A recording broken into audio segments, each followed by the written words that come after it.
Transitioning from military life to civilian life can be a challenge, but a group of military wives is working to change that. Yes, our Nick Smith, who's a veteran himself, introduces us to them in today's Home of the Brave. Turning dreams into reality.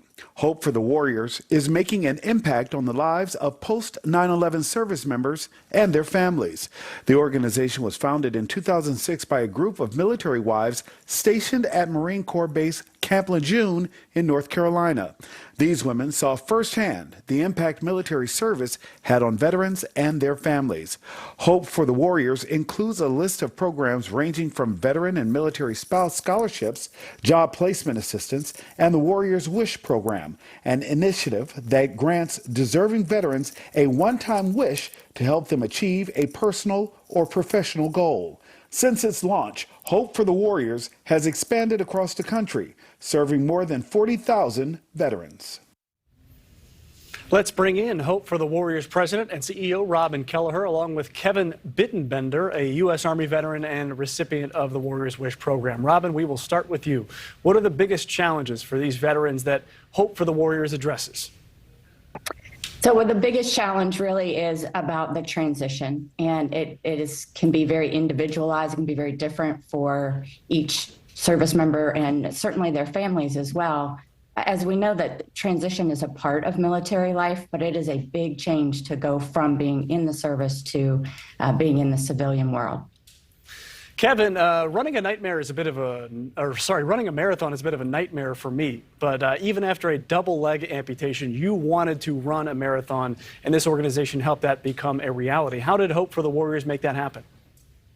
Well, they gifted me a hand cycle on my first amputation and got me out of my comfort zone and allowed me to reach my goals and that I didn't know that I was really capable of doing. The biggest thing was overcoming that fear and that depression I was falling into, where I would have probably committed suicide. And they came into my life at a time where I was in my darkest moment and allowed me to succeed. And just that one little push to get me out of that comfort zone and into a hand cycle. And it's been a blessing ever since. It sounds like they gave you a new mission. What did it feel like when you completed that mission, when you finished your first marathon? It's beyond mission. It's they provided me a purpose, a passion, a part of something bigger than myself, which is are the key ingredients of a healthy lifestyle. And it was beyond words that can be said. A wonderful story from Kevin there. Robin, what are some of the other wishes that you have granted for other veterans? No, we do a lot of family trips, which has been really nice because it's a lot of times our wishes are not necessarily about one person. It's a lot of times about the family itself. We've granted some very special weddings that never took place because of deployments. Very special wishes for people who would like to continue working and doing something that they're passionate about. So setting them up for success with their own small business. The list goes on. The wishes are amazing, of course.